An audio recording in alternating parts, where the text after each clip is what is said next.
an invisible waiter to the elite, a ruthless CEO surrounded by silent enemies, and a little daughter who believes her father is a hero, until violence erupts in the room. As the past he tried to bury comes to light in the glare of unforgiving spotlights, this apparent act of courage becomes the beginning of a war no one expected. And at the center of it all, an unexpected connection is born, one that could destroy what each of them has spent a lifetime trying to protect. Chapter 1. Peter Miller stood by the window of the Guardian Cafe in the heart of downtown Chicago, watching the crowds of tourists traverse Michigan Avenue when his world collapsed in an instant. The phone in his calloused, scarred hands displayed a message whose content made him feel as if someone had delivered a punch to his gut.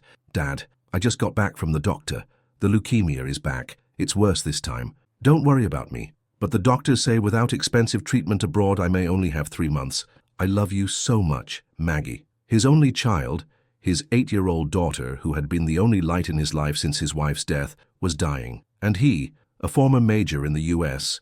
Army, a veteran of 3 tours in Afghanistan, a hero who had received the Silver Star for saving 12 soldiers from a burning transport, didn't even have enough money to hire a lawyer, let alone hundreds of thousands of dollars for treatment abroad. Tears streamed down his scarred face, souvenirs from an explosion in Helmand that killed his best friend, when suddenly the cafe doors burst open, letting in a gust of Chicago's winter air. A woman entered, whose presence immediately changed the atmosphere in the place as dramatically as if the president himself had walked in. Anna Taylor. Everyone in Chicago knew her, one of the richest women in the country, owner of the construction empire, Taylor Development, that rose from the ashes of the post-Cold War boom thanks to the vision and determination of her late father. The newspapers wrote about her as the Iron Lady of American business, a woman who within 10 years after the 1989 economic transformation built a company worth billions of dollars. She was beautiful in a way that commanded both admiration and respect.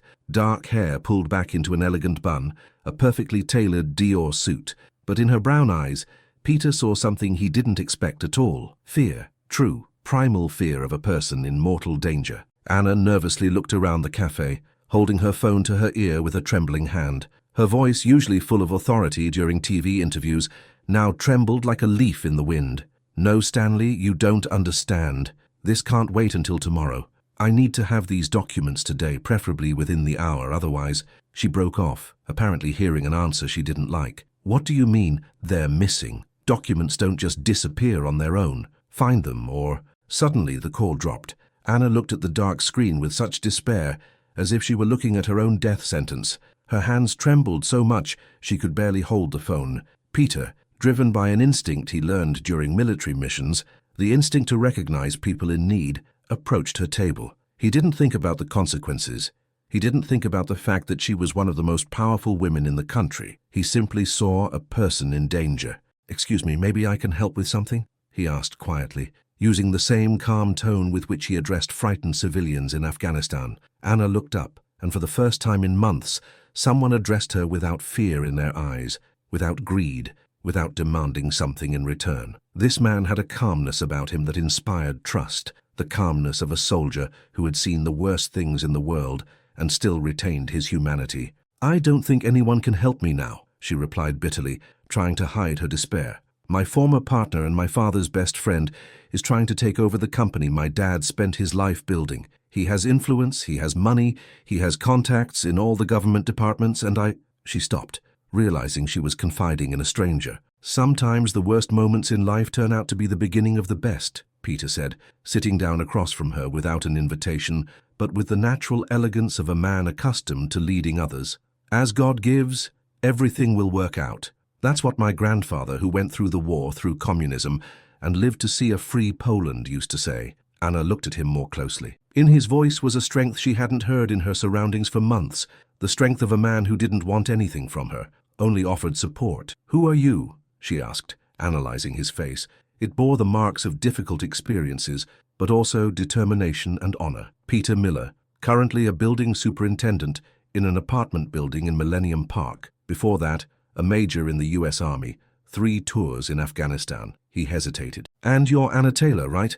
The daughter of Theodore Taylor, a builder of a free America." Anna nodded, surprised that he wasn't trying to flatter her or use the knowledge of her name for his own benefit. What made you come up to me? Most people are either afraid of me or want something from me. Peter closed his eyes for a moment, as if fighting a difficult decision, as if wondering whether to tell the truth. Because I recognize something in you that I feel myself. The desperation of a person who has too much to lose and too little time to save it. Anna felt her heart quicken.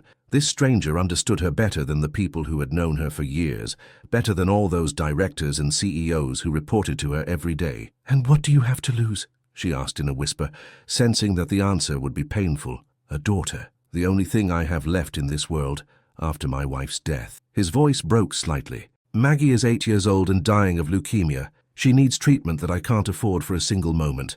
In his voice was such sincerity, such fatherly love, that Anna felt tears welling up in her eyes. Since her father's death, she had not met anyone who spoke of love with such power, with such dedication. "How much does this treatment cost?" she asked impulsively. $200,000, plus the costs of staying in Germany for 6 months. For someone like you, that's probably pocket change, but for a superintendent— He stopped, not wanting to sound like a beggar.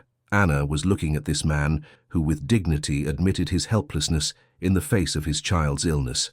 At that moment, 3 men in dark suits entered the cafe. Anna immediately turned pale, recognizing them. "They're Christopher Nelson's men," she whispered, squeezing Peter's hand.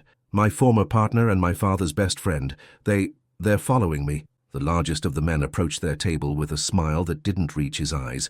"Miss Taylor, Mr. Nelson would very much like to speak with you. He's waiting in the car outside." "Tell Nelson I have absolutely nothing to say to him," Anna replied, trying to stay calm, but her voice trembled. "Everything I had to say to him I've communicated through my lawyers." The man smiled even wider, but this time there was a threat in his smile. "That wasn't a request, Miss Taylor. Mr. Nelson insists. Please come with us voluntarily, or we will be forced to use other methods of persuasion." He didn't finish, because Peter stood up. There was something in his stance that made all 3 men immediately focus all their attention on him. It was the stance of a soldier, straight, ready for action, dangerous. "I don't think she wants to go," he said calmly, but his voice had the steel hardened in the Afghan mountains. "This doesn't concern you, old man," the main intruder snarled, trying to intimidate him. "I suggest you don't get involved. From this moment on, everything that concerns Ms. Taylor also concerns me," Peter replied, and his voice had such determination that Anna felt a shiver. The tension in the cafe grew with every second. Other customers began to look around nervously, sensing danger. When one of the bodyguards reached under his jacket for a weapon, Peter moved with a speed that betrayed his military training and years of practice in special units.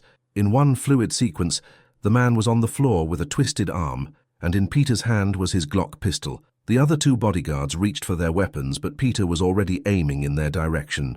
"I strongly suggest you leave this place very quietly," he said to the other 2, his voice as cold as ice.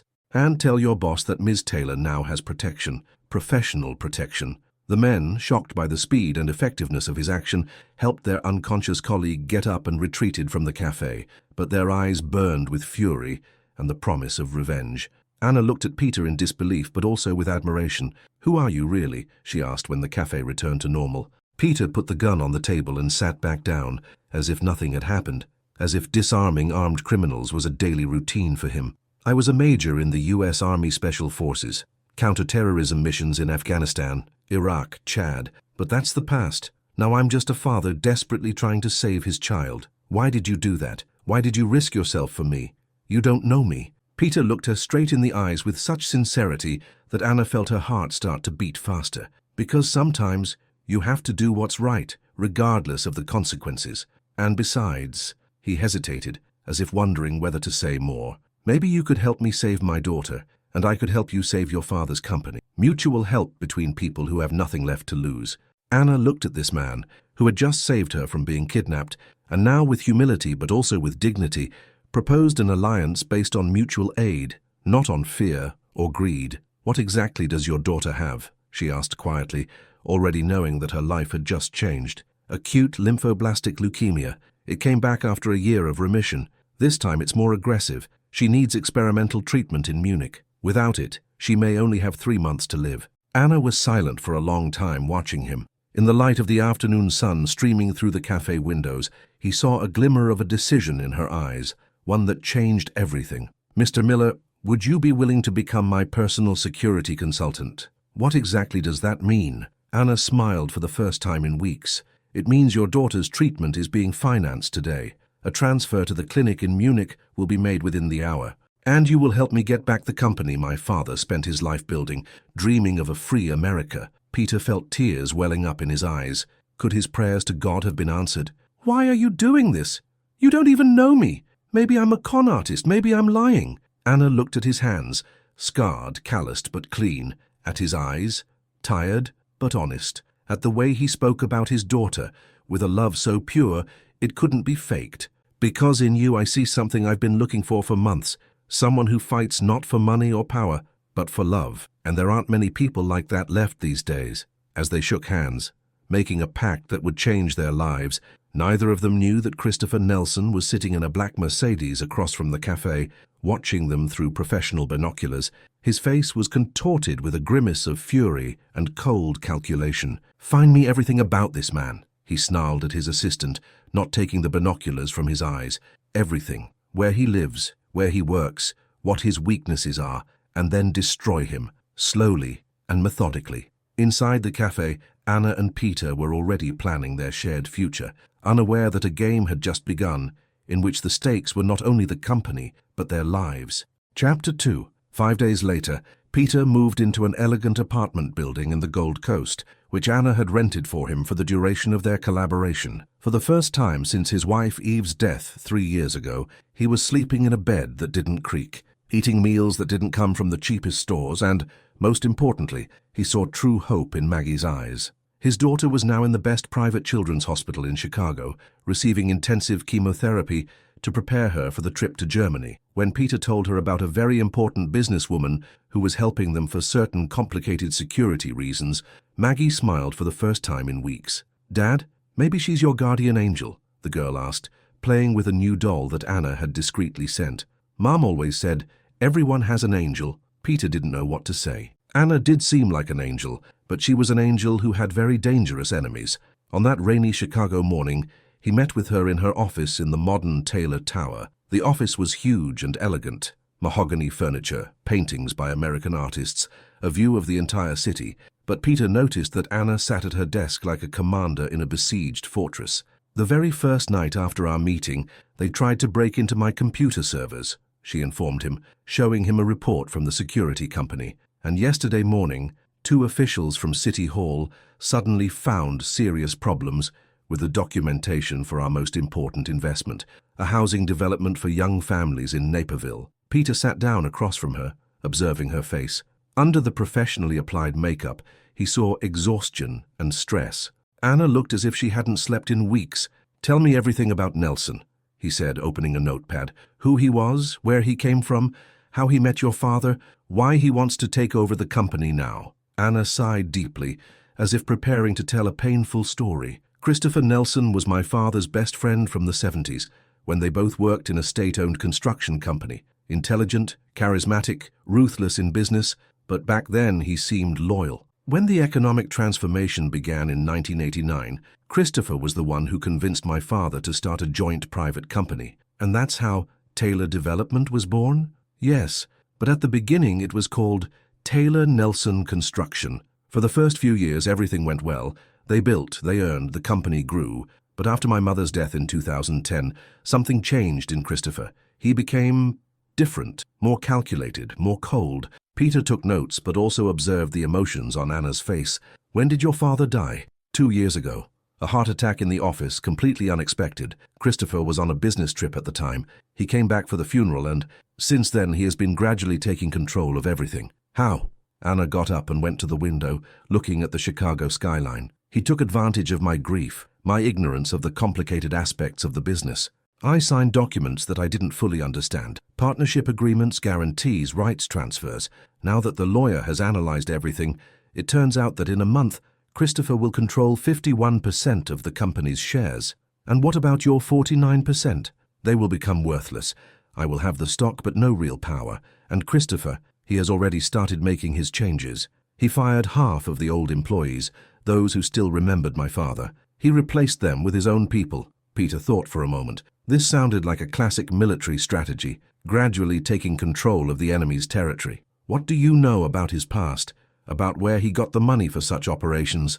Anna hesitated. Officially, nothing compromising, a businessman who made an honest living building the new America, but my father said strange things before he died, as if he was afraid of something. He mentioned old debts and dirty money from the 90s, but he was already very ill. He had heart problems, so I thought it was the medication or a fever. At that moment, the secretary entered the office, an older woman with an intelligent face.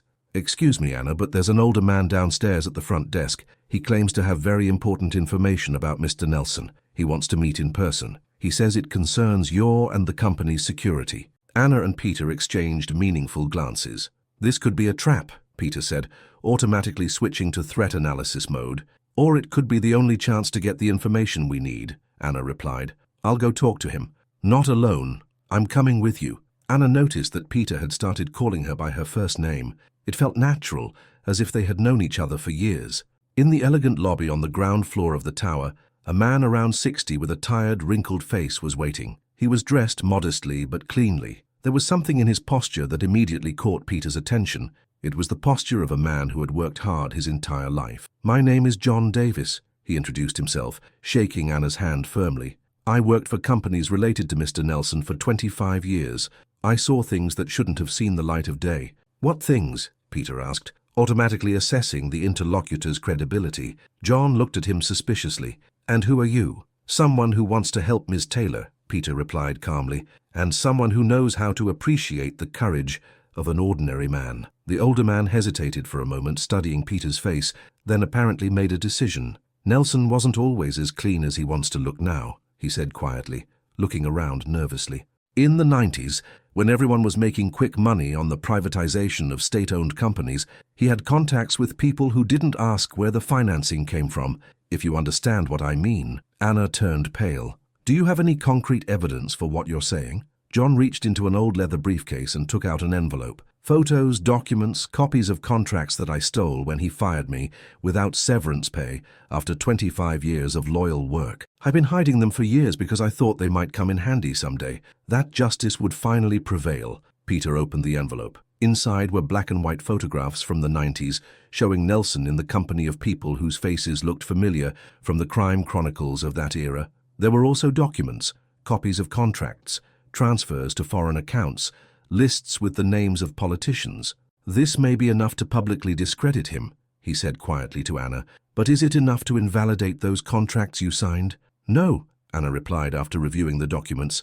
"This shows he was connected to crime in the past, but it doesn't prove that the current contracts are invalid. We need something more concrete, something fresh." John suddenly looked around nervously, as if sensing danger. "I have to go now. If anyone finds out I talked to you, it could end badly. I have grandchildren, I can't put them at risk." "You can stay under our protection," Peter suggested. "I know people who—" "No, thank you. But I can help you in one more way," John interrupted, leaning towards them conspiratorially. "Nelson has a private office in an old building on Joseph Street near the historic quarter. He keeps documents there that he doesn't want to have in the main company, things from the times when not everything was legal. If you really need proof of his current machinations, you'll find them there." He didn't finish, because suddenly from the street came the sound of violently braking tires. Through the glass walls of the lobby, they saw a black Mercedes, from which familiar men in dark suits were getting out.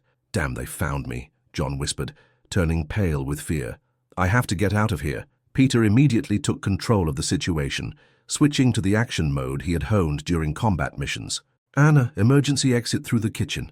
Fast." He led them to the back of the building, where there were technical doors leading to the back alley, but when he opened them, a fourth man from Nelson's team was already standing there. "You're not going anywhere," he said menacingly, reaching under his jacket for a weapon.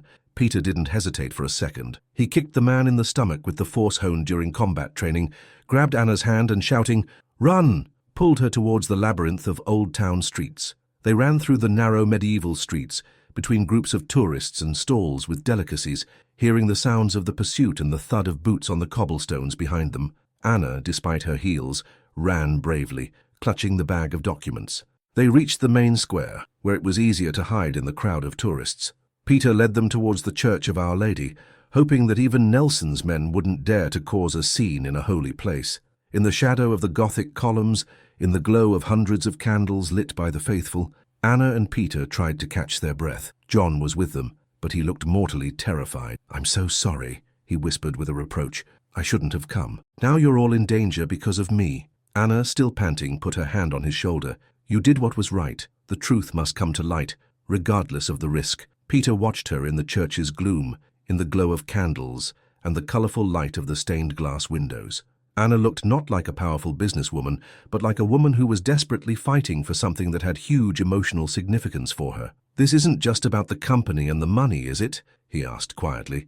Anna looked at him with surprise. What do you mean?" "The company isn't just a business to you. It's something much more important." She was silent for a long time, looking at the altar where the golden figures of saints seemed to be watching them in silence. "It's the only thing I have left of my father," she said finally, and in her voice were unstoppable tears. "His dream, his life's work, his way of building a better America. When Christopher takes it over, it's as if my father died a second time, as if everything he dreamed of went to waste." Peter felt a strange warmth spreading in his heart. He understood that they were connected by something much deeper than just a business transaction or an employment contract. They were both fighting for someone they loved, he for his daughter, she for her father's memory. "We won't let him," he said with a determination that surprised himself. "I will help you with this."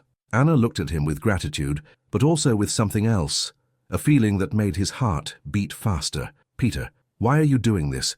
You already paid for Maggie's treatment. Theoretically, you could leave now, take your daughter, and start a new life somewhere far away from here." Peter moved closer so that he could feel the scent of her perfume. Subtle, elegant, but not overwhelming. "Because it's no longer just about a transaction or money. It's about you, about who you are." Their faces were now very close. In the candlelight, in the silence of the church filled with the murmur of prayers, time seemed to stop. But suddenly, John tugged at their arms.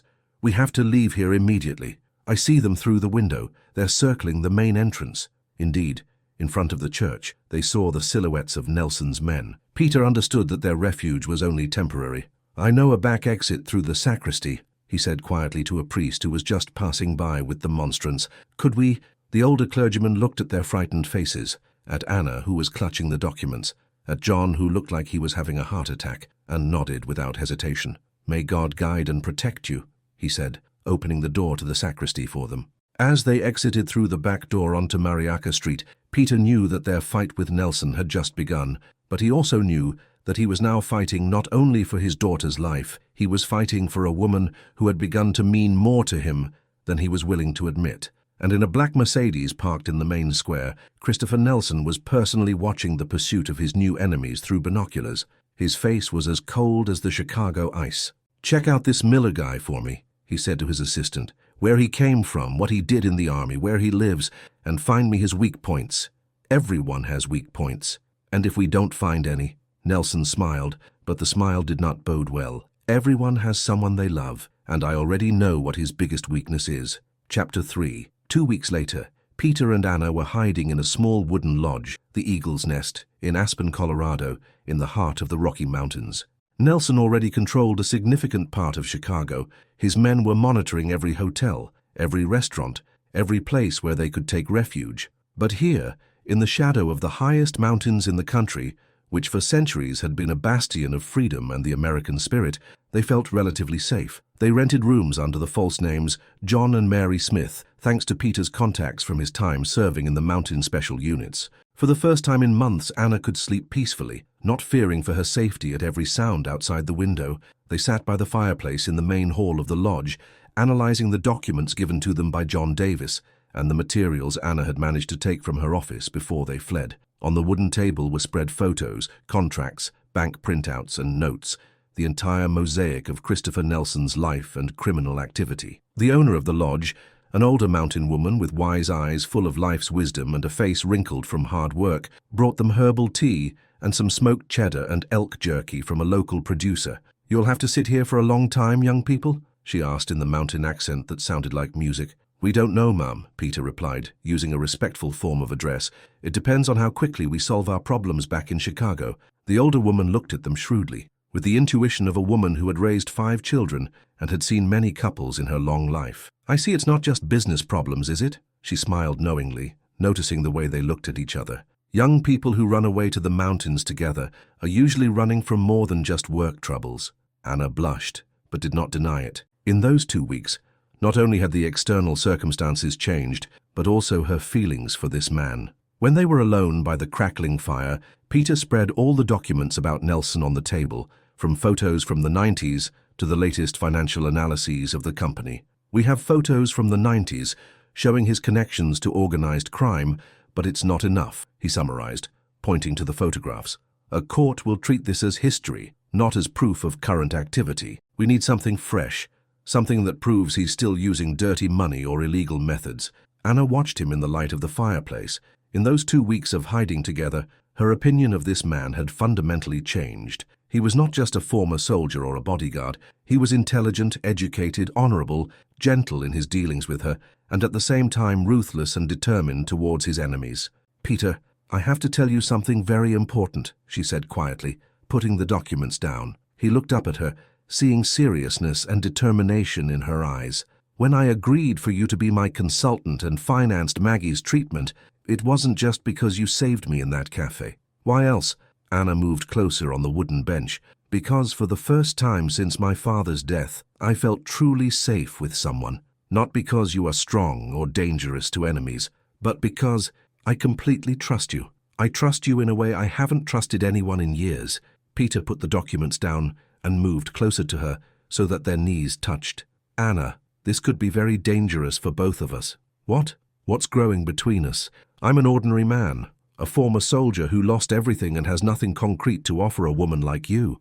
Anna placed her hand on his, feeling its roughness and scars, testimonies of a hard life. "You have everything I really need to offer. Sincerity, courage, loyalty, and," she hesitated, gathering her courage, "affection." They looked into each other's eyes in the golden light of the fireplace, and the tension between them grew with every second. Peter saw in her eyes not only a beautiful, rich woman, but also a child who had lost her father, a lonely person who was desperately fighting to preserve his legacy. "Anna, he didn't finish, because her phone suddenly rang. The display lit up with St. Jude Children's Research Hospital, Pediatric Oncology Department. Anna answered with trembling hands, knowing how important every call from the hospital could be. "Yes, hello?" On the other end of the line was the voice of Dr. Edwards, Maggie's leading physician. "Ms. Taylor, this is Dr. Edwards. I'm calling about little Maggie Miller." Peter immediately tensed, preparing for the worst news. "What's wrong? How is she?" Anna cried out, turning on the speaker so Peter could hear.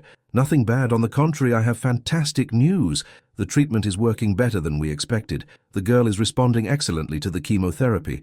The tumor is shrinking. Her blood counts are improving. If this continues, in a month she'll be ready to go to Germany, and in half a year she could be completely healthy." Anna looked at Peter with tears of joy in her eyes. His face, usually full of control and seriousness, lit up for the first time in many weeks. "Thank you, Doctor. Thank you very, very much," Anna said, her voice trembling with emotion. "I don't deserve the thanks.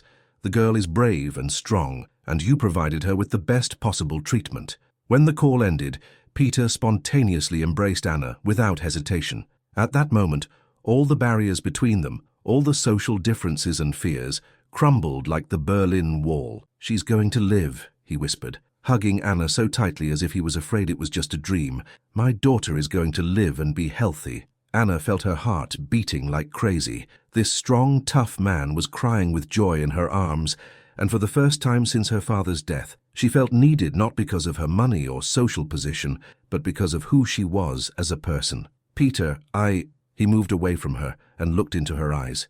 In the light of the fireplace and the glow of the moon coming through the window, she saw something she hadn't expected, but had hoped for: love. "Anna, I love you," he said quietly, but with complete certainty. "I know it may seem crazy that we've only known each other for a few weeks, but..." She didn't let him finish. She kissed him long and passionately, as if the whole world had disappeared around them, as if there were only the two of them in the entire universe. When they parted, Anna also had tears in her eyes.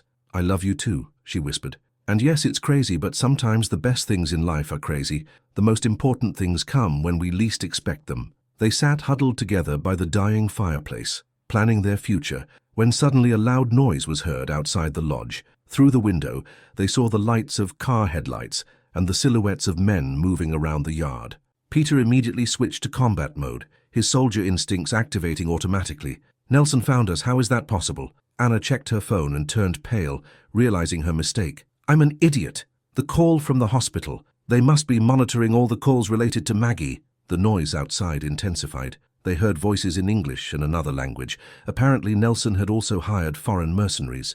"Back exit through the kitchen," Peter whispered, leading Anna towards the back of the lodge. But when they reached the kitchen, they saw through the window that the entire building was surrounded. They were facing at least a dozen armed men. The lodge owner, the mountain woman named Mary, emerged from the shadows like a ghost. "Follow me, quickly," she said decisively. "I have an escape route for you." She led them to an old cellar, where she pushed aside a heavy wooden rug, revealing a metal trapdoor set into the stone floor. "It's a tunnel my grandfather Joseph dug during the Second World War to hide Polish partisans from the Germans," she explained with pride in her voice. "It leads through the forest a half a mile from here to an old hunter's cabin. The Germans never found it." Peter jumped into the tunnel without hesitation, then helped Anna down. The mountain woman threw them 2 flashlights and a thermos of hot tea. "May God guide and protect you," she said, blessing them with a sign of the cross. "And may your love be stronger than your enemy's hate." The tunnel was narrow and damp, but solidly dug into the rock. They crawled through the darkness, hearing the loud sounds of Nelson's men searching the lodge above them. After a dozen minutes of intense crawling, they reached the second exit, which indeed led to a dense pine forest. When they came to the surface, they were breathing heavily from the physical exertion and emotional stress. "What do we do now?" Anna asked, brushing off the dirt and cobwebs. Peter looked around, orienting himself by the topographical maps he had studied during his military exercises in the Rockies. "There's an old hunter's cabin about 2 miles from here, towards a secluded lake. We can hide there until morning, and then plan our next move." They walked through the forest by the light of the flashlights, holding hands not only for safety, but also for closeness. Despite the danger, Anna felt a strange peace of mind. She was with the man she trusted without reservation. "Peter, what will happen afterward, when we defeat Nelson and I get the company back?" "I don't know exactly," he replied honestly, helping her cross a fallen pine tree trunk. "But I know one thing. I want to get through all this and plan the future with you." They stopped in a small clearing where the full moon illuminated a famous peak. "Me too," Anna whispered. "Regardless of what awaits us, I want to be with you." They kissed again, this time with the full awareness that their feelings had been tested by the first serious danger and came out of the trial stronger. But neither of them knew that at the same moment, 200 miles to the north, in Chicago, Christopher Nelson was standing by Maggie's bed in the oncology hospital. The girl was sleeping peacefully after chemotherapy, unaware that the most dangerous man in the country was watching her with a cold, calculated smile. "A beautiful little girl," he said to the doctor accompanying him, whom he had bribed with a significant sum of money. "It would be a shame if something happened to her." The doctor turned pale, realizing the implications of those words. "Mr. Nelson, she's just an innocent child." "She's my enemy's daughter," Nelson interrupted him in an icy tone, "and I never leave my enemies alive or their families." He took out the latest iPhone and typed a text message to Peter. "Your daughter is sleeping very peacefully in the Chicago hospital, for now. If you want it to stay that way for longer, tell Anna she has exactly 48 hours to sign the documents, transferring full control of the company to me. Otherwise, little Maggie might have a very unfortunate medical accident." When the message was sent with delivery confirmation, Nelson looked at the sleeping girl one more time. "It's an ill wind that blows no good," he said quietly, paraphrasing a common proverb. "Your father just became very motivated to cooperate." Chapter 4. Peter received the message from Nelson at 3 in the morning, when he and Anna finally reached the old hunter's cabin hidden deep in the Rocky Mountain forest. When he read the text message in the light of the phone, he felt his blood freeze in his veins, and the world came crashing down on him like an avalanche. "What's wrong?" Anna asked, seeing the deadly paleness on his face in the light of the flashlight. Without a word, he handed her the phone. Anna read the message and sat down heavily on the old dusty cot. "My God," she whispered, "he really is a monster. He's threatening an innocent child." Peter paced the small cabin like a wild animal in a cage. His military training, all the experience from Afghanistan, all the strategies and tactics had not prepared him for such a moment. He had to choose between his daughter, the only person who connected him to his dead wife, and the woman he had fallen in love with and who now needed his help. "Peter, listen to me carefully," Anna said with determination in her voice. "I'll sign those damn documents." "No!" he yelled with such force that the echo bounced off the wooden walls of the cabin. "It's all you have left of your father, his life's work." "And Maggie is all you have left of Eve," Anna replied calmly, using the name of his deceased wife for the first time. I won't let an innocent child suffer because of me. I won't let this company destroy your life. Peter knelt in front of her and grabbed her hands, his eyes full of tears he wasn't trying to hide. Anna, you can't do that. Your father wouldn't want you to give up everything to a man like Nelson. My father would have understood first and foremost, Anna said with a smile through her tears. He always told me that family is the most important thing in the world, that you can rebuild a company, get back money, but you can't bring a loved one back to life. Peter looked at her with something more than just surprise. What do you mean by family? Anna took a deep breath, preparing for a confession that changed everything. I fell in love not only with you, Peter. I also fell in love with the stories about your daughter, with the way you talk about her, how you care for her, how every decision you make is made with her well-being in mind. I want to be a part of that. I want to meet Maggie. I want to take care of her. I want to be her. She hesitated, unsure if she had the right to say it. Mum? Peter finished, his voice full of emotion. Yes, Anna whispered. If she wants. If you want. Peter's heart was breaking in half. This incredible woman was ready to sacrifice her father's legacy, an empire worth billions of dollars, for a child she had never seen. I can't let you make this sacrifice, he said decisively. I can't. And will you let an innocent 8-year-old child suffer because of a madman's business ambitions? They were silent for a long time in the darkness of the cabin, holding hands, each of them trying to find a solution that would save everyone. Suddenly Peter lifted his head, and a flash of determination appeared in his eyes that Anna had recognized before.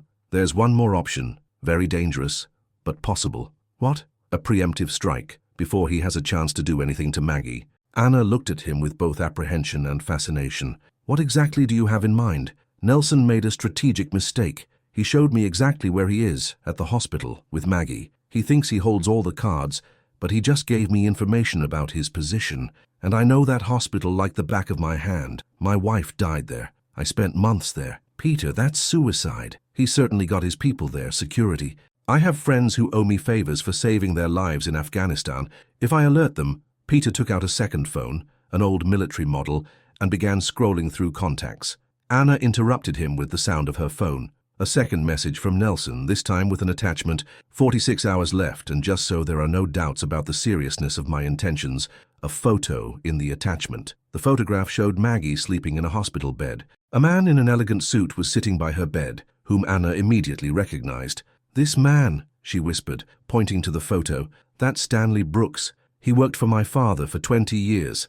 If Nelson bribed him, it means he has access to all the most important secrets of our company. But that might be a good thing, Peter said thoughtfully. Why? Because for 20 years, Brooks also observed all of Nelson's secrets, and he may not be as completely bribed as Nelson imagines. Peter made a call to his former commander from Afghanistan. Andy, it's Peter Miller. Yes, the one from Helmand. I need a favor, a very big favor on which my daughter's life depends.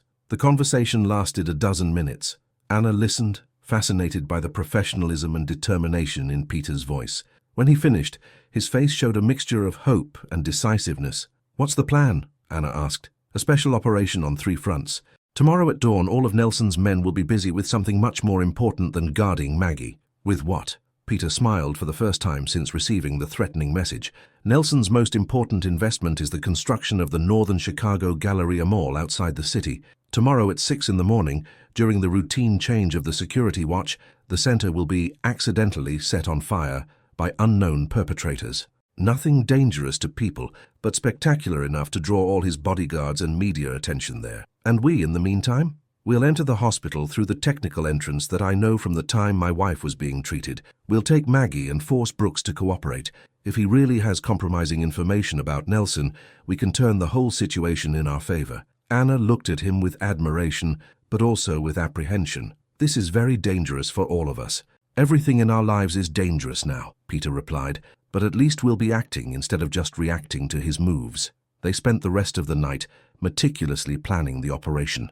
Anna saw Peter in full action as a military commander for the first time. He was precise, methodical, ruthless in risk analysis, but also incredibly caring about every detail that could threaten people's safety. That dawn, as the first rays of the sun broke through the trees of the Rocky Mountain forest, they left the cabin. Anna was dressed in clothes they had found in the closet, old jeans and a checkered flannel shirt. She looked completely different from the elegant businesswoman from the magazine covers. She looked like a woman ready to fight for her family. Anna, Peter said as they reached the place where his military contact had left a car.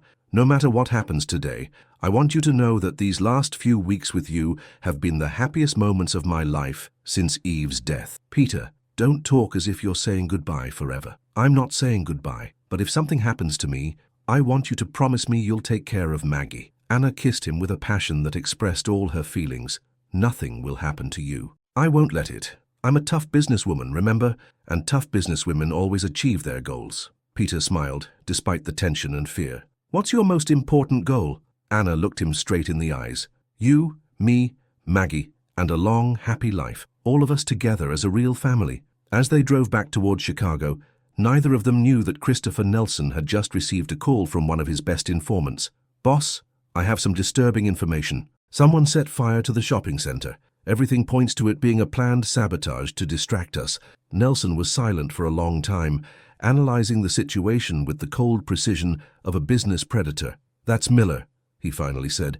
"He's trying to outsmart me. An intelligent man, I have to give him that, but not intelligent enough." He made another phone call. "Double the security on the girl and prepare a plan B. If Miller really tries to take her, it will be the last thing he does in his life, and Anna Taylor will watch the death of her beloved from the front row." Chapter 5. St. Jude Children's Research Hospital at 8 in the morning looked like any other day. Medical staff hurried down the sterile corridors, patients and their families waited in the waiting rooms, and on the surface, everything seemed calm and routine. But Peter knew it was just an illusion. Anna and Peter were sitting in a rented car parked across from the hospital's main entrance.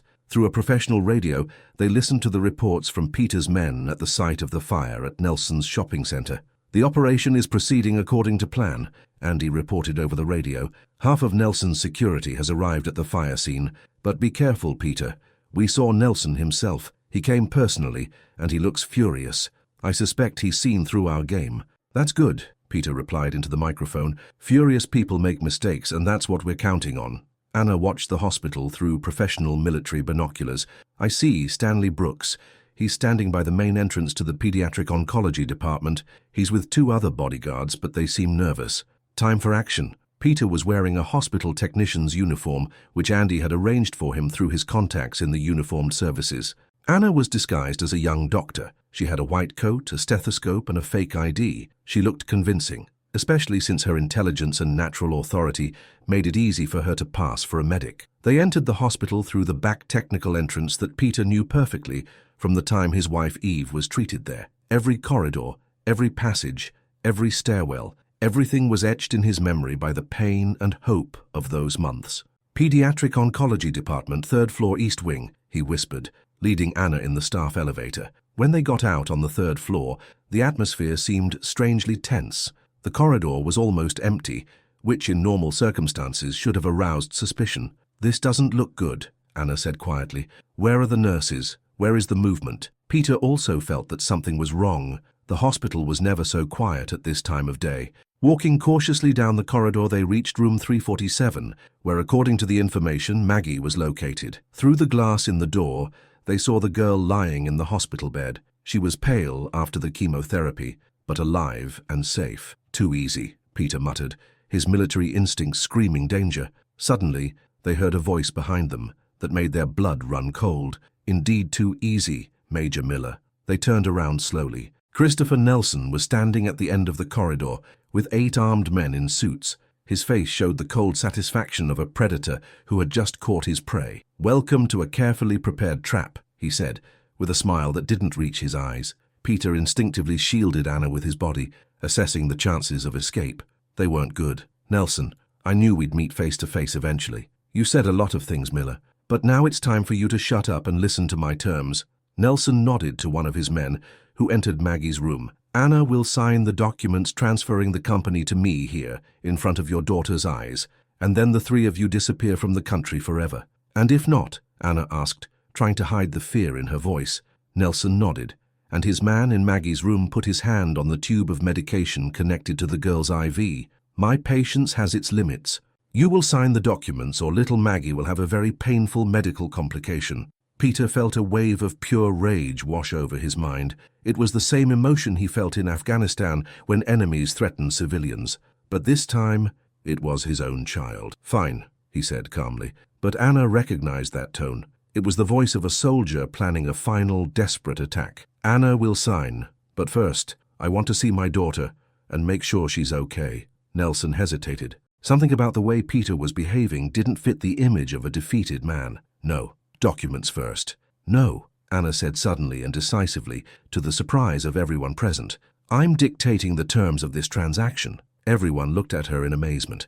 Anna had switched to a mode she knew from the most important business negotiations: cold determination and complete control over the situation. "I'm sorry?" Nelson asked, unsure if he had heard correctly. Anna stepped closer, ignoring the gun pointed at her. There was something hypnotic about her posture, something that made even the armed men involuntarily back away. "You think I'm just a scared businesswoman? I'm the daughter of a man who went through communism, through the economic transformation, through all the economic crises of the last 30 years. I'm as tough as steel hardened in fire, and I know you better than you think." "What does that mean?" Anna smiled coldly, with the same smile that made her business competitors tremble with fear. "It means I know about your secret accounts in Swiss banks, about your deals with the Russian mafia from the 90s, about the fact that it wasn't my father who collaborated with the communists. It was you who sold information to them for dollars." Nelson turned pale, but he tried to keep his composure. "You have no evidence of these accusations." "I do." Anna took her phone out of the pocket of her white coat. "Stanley Brooks sent me everything today at 6 in the morning. Documents, recordings, photos, even your phone calls from last night, in which you plan how to get rid of us all after the agreements are signed." A silence so deep that you could hear their hearts beating fell over the corridor. Nelson's men looked at their employer with uncertainty. "Brooks betrayed me," Nelson whispered, and for the first time fear sounded in his voice. "Brooks finally understood who the real monster in this story is," Anna replied calmly. "And he also understood that he could end up in prison as an accomplice in a kidnapping and a threat to a child's life." Peter watched the scene with admiration. Anna had taken complete control of the situation with the elegance and strength of a true leader.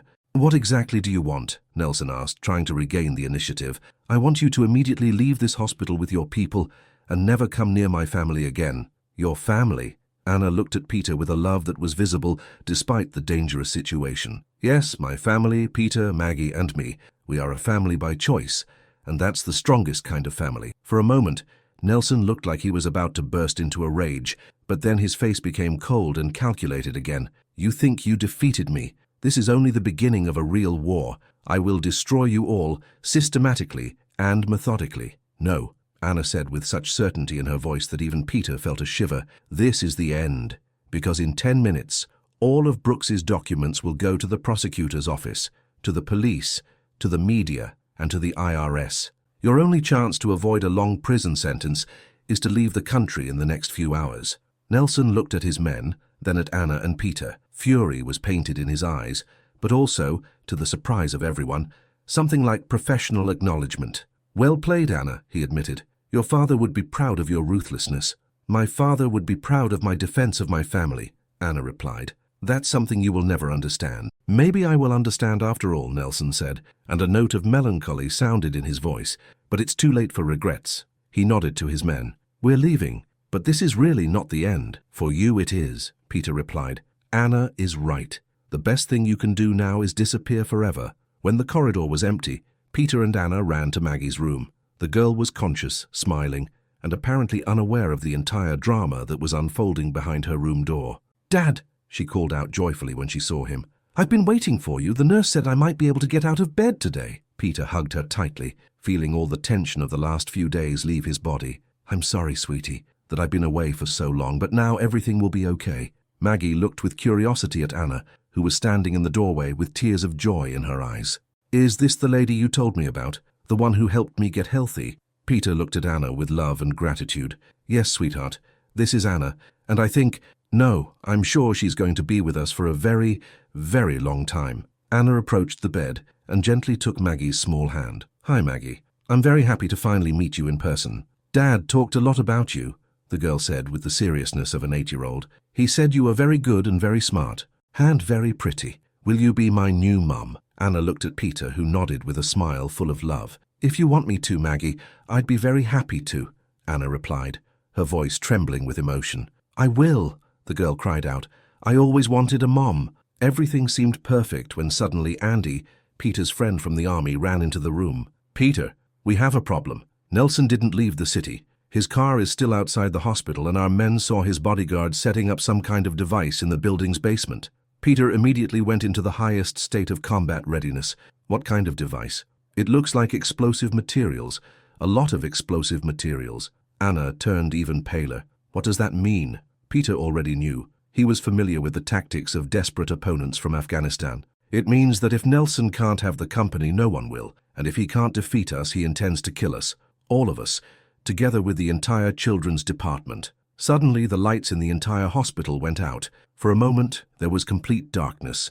Then the red emergency generator light came on. In the apocalyptic alarm light, Nelson's voice came over the hospital's speaker system. This is not the end of our game yet, my dear friends. If I can't have what I want, no one will. You have 15 minutes to evacuate the department. After that time, this entire wing of the hospital will cease to exist. Chapter 6. The hospital plunged into a red alarm light resembled a scene from the worst nightmare. Medical staff ran down the corridors trying to panic evacuate patients. The speaker system was still broadcasting Nelson's countdown, and through the windows the flashing lights of police and ambulance crews could be seen. Peter immediately took command of the situation, switching to the action mode he had developed during the most difficult missions in Afghanistan. Andy, how many people do we have in the building? 6 of ours plus you, but Nelson has at least 15. Maybe more, and he controls all the exits from the building. Where exactly are these explosives? In the technical basement under the building's main load-bearing structure.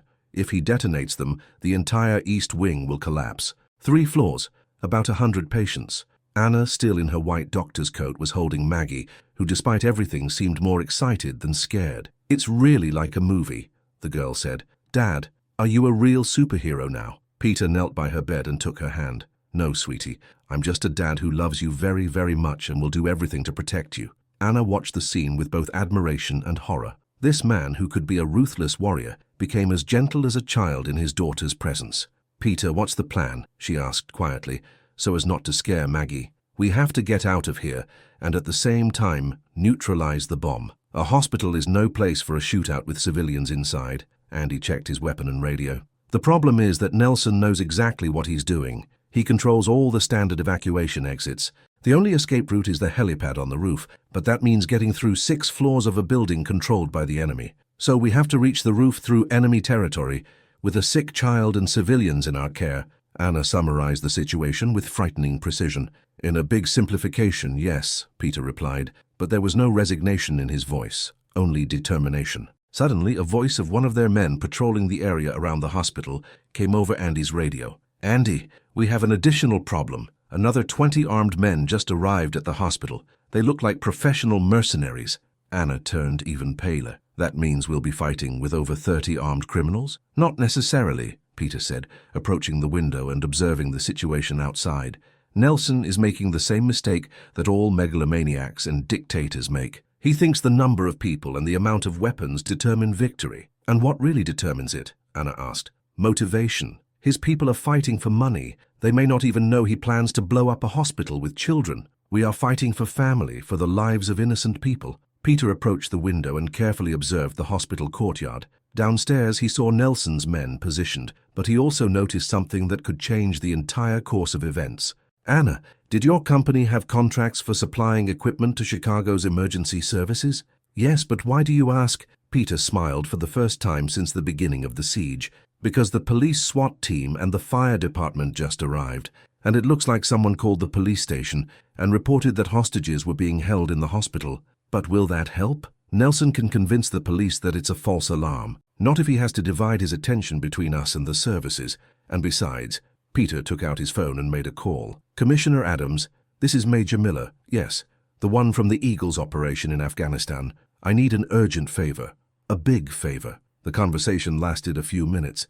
When he finished, his face showed a mixture of relief and determination. Adams came personally with the best anti-terrorist unit in the country. These are people who can be trusted without reservation. Suddenly, the door to the room opened with a quiet creak. Stanley Brooks stood in the doorway with his hands up, his face as white as a sheet. Please don't shoot, it's me. I came to warn you. Peter instantly pointed his gun at him. What are you doing here? How did you get in? I know this hospital like the back of my hand. My wife worked here for 20 years, Brooks said, still holding his hands up. I came to warn you. Nelson has completely gone mad. He plans not only to blow up the building but also to kill all witnesses to his crimes.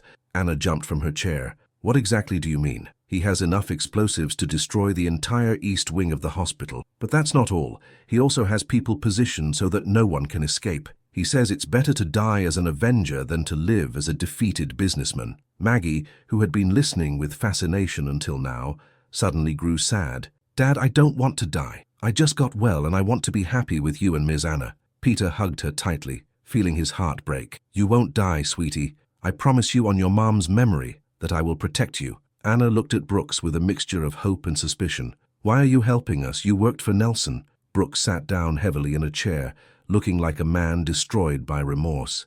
Because I finally understood that I had become an accomplice to a monster. When he saw a child as a tool for revenge, he stopped, looking at Maggie. I have granddaughters her age. I can't be a part of something like that. Where exactly are those explosives? Peter asked. In the technical basement, under the main load-bearing structure. But the control center for the hospital's entire security system is also there. If we get there, we can cut off his control over the building. Peter went into operation planning mode. Handy, you take half of our men and escort Anna with Maggie to the roof. The police helicopter will be there in 20 minutes. And you? Anna asked with apprehension in her voice. I'm going to the basement with Brooks. Someone has to neutralize those charges before Nelson detonates them. No, Anna cried, grabbing his hand. I won't leave you. I can't lose you. Continuation of Chapter 6. Peter gently took her face in his hands, looking her straight in the eyes. Anna, listen to me carefully. Maggie needs you now more than ever, and I need to know that you are safe so I can focus on what I have to do. But if something happens to you, tears were streaming down her face.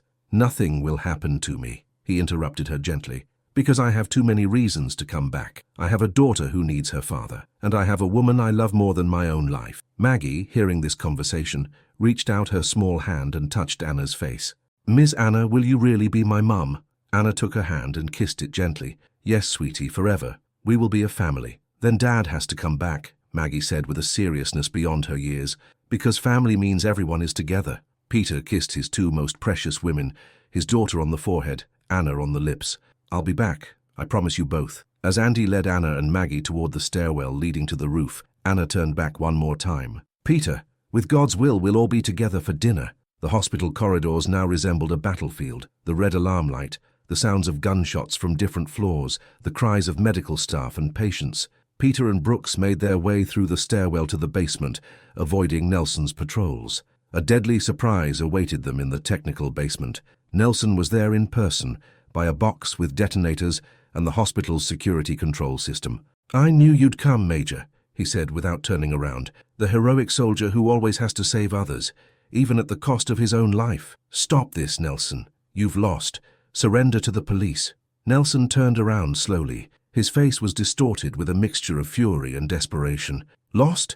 In 8 minutes this building will be a pile of rubble. Anna will lose everything, the company, you, and maybe even the child, if the helicopter doesn't manage to take off in time.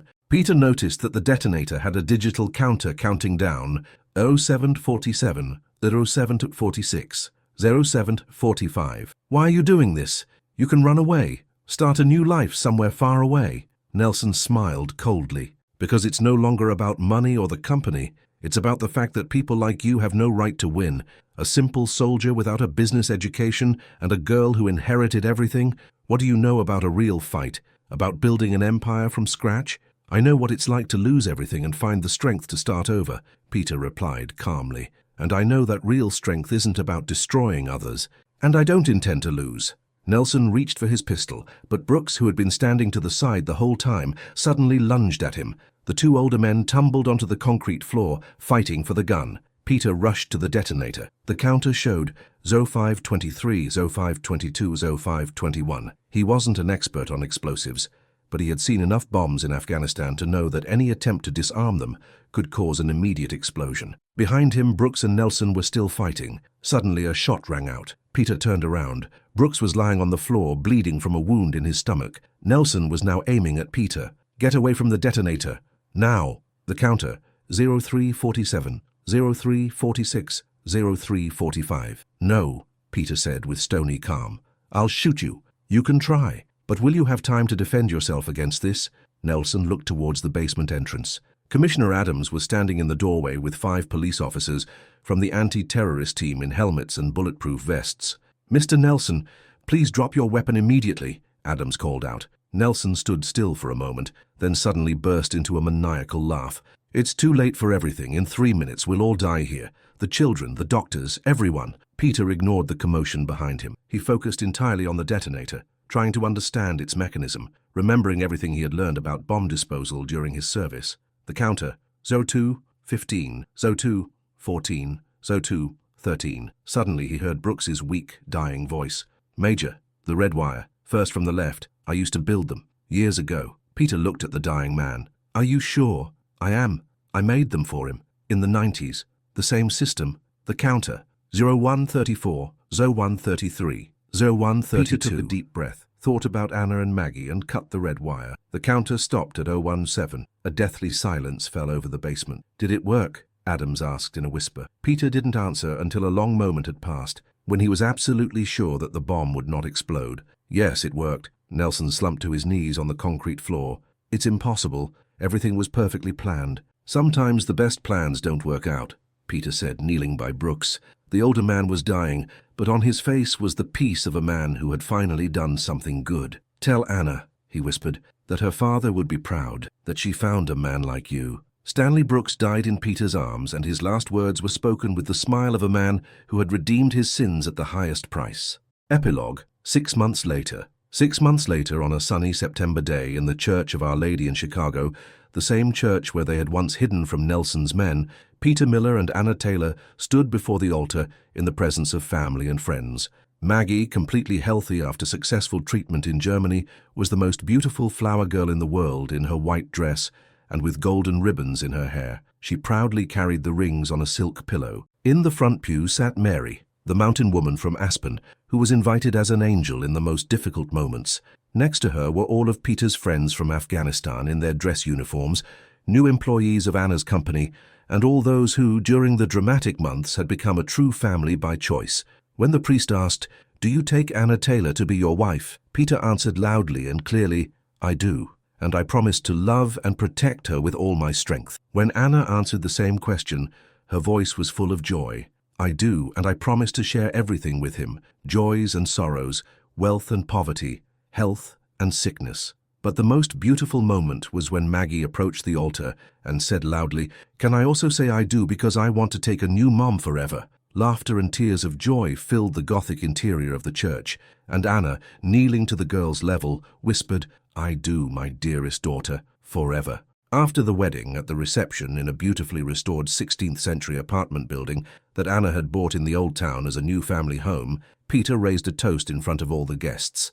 To love that proved to be stronger than fear, to a family that is created not only from blood ties but from the heart's choice, to America which gives us all second chances for happiness, and to the fact that sometimes the most beautiful love stories begin in the most difficult moments of life. Anna joined in, raising a glass of champagne, to the past that shaped us and taught us to appreciate true values, to the future that we will build together, day by day, and to love that conquers everything. Maggie, standing on a chair to be taller, raised a glass of apple juice.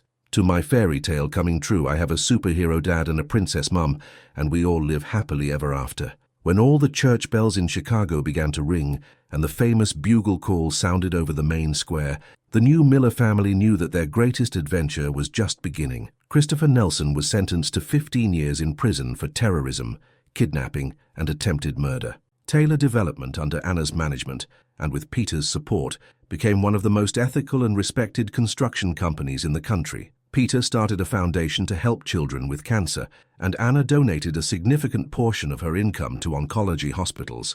But the most important thing was that every evening in their apartment building in the Old Town, 3 people who had found each other in the most difficult moments sat down for a family dinner as a true family. Because true love doesn't end with happily ever after. True love is a daily life built on trust, dedication, and the willingness to fight for what matters most. As Peter Miller, who regained everything he lost, once said, "Would you have the courage to fight for your family against the whole world? Would you be able to choose love over revenge, forgiveness over hate?" Right where you are watching this story from, and whether you have ever had to choose between your dignity and the safety of your loved ones, because sometimes the most beautiful stories begin with one brave decision, the decision to do what is right, regardless of the consequences. In the end, as the American proverb which became the family's motto says, "It's an ill wind that blows no good." And in the case of Peter, Anna, and Maggie, that proverb turned out to be a true prophecy of happiness. The end.